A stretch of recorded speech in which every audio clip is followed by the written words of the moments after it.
I am not sorry for something I didn't do, and I am not sorry for the things I did do. Mr. O'Neill, All right. Listen, stop. All right. Listen to me. I'm not You're not going to raise your voice again. I'm not going to raise my voice again. I'm not. I will have you removed from this courtroom. I can sentence you without you being present. Yes, ma'am. You don't conduct I yourself. understand, Your Honor. Thank you.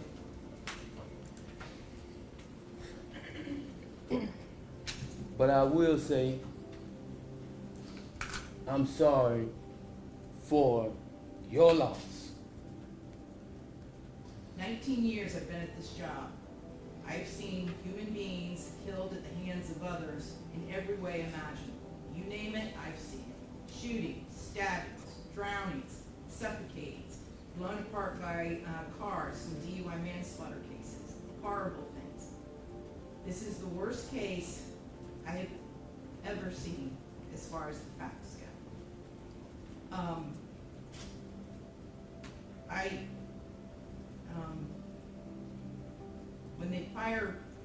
When the person from fire department, when he testified, and when he said that he retrieved the body of Ronivia O'Neill from the home, and all he could do was sob.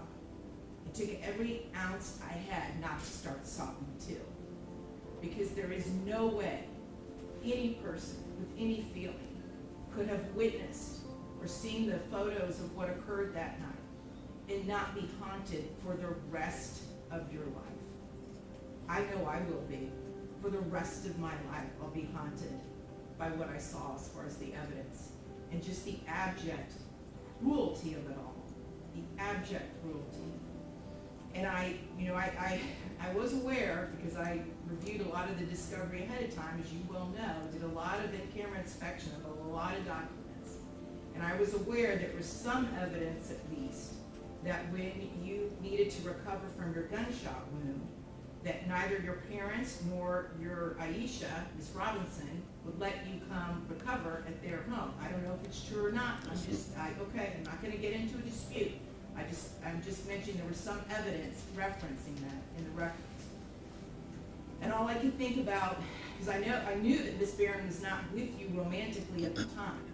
And I knew that she just out of the goodness of her heart let you come stay with her. And it is beyond tragic that that critical decision ended in so much horror for her and for her children. It is unspeakably cruel what happened as a result of that one decision.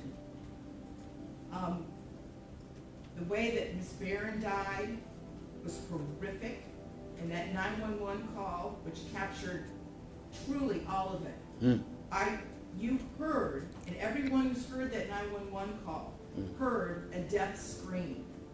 If anybody ever wants to know what it sounds like before a human being dies, knowing that their death is imminent, that's exactly what it is. That was a death scream. We're going to see if it's true. But what happened to little Ronivia and to little Ronnie, but I'm going to focus on Ronivia, because she was special. And you could tell Miss Barron had done everything she could to create a beautiful home for her family.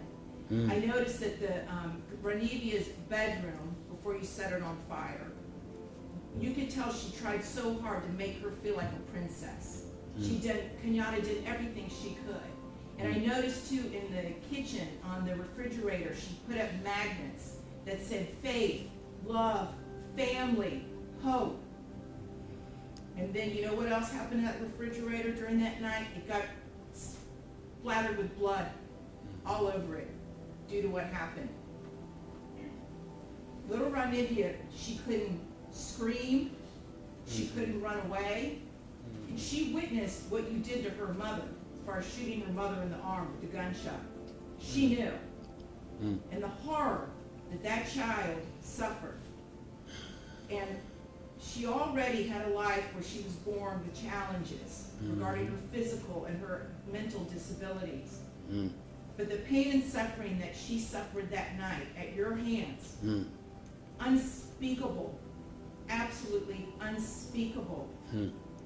And at the moment, that first time you struck her with that hatchet, and little Ronnie testified that all he could see was tears coming out of his sister's face.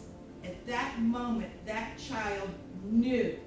She knew she was being betrayed in the cruelest, most tragic and sorrowful way that a child could ever be betrayed. She was being betrayed by her parent, the one person that should be there to protect their children and love them and keep them from harm.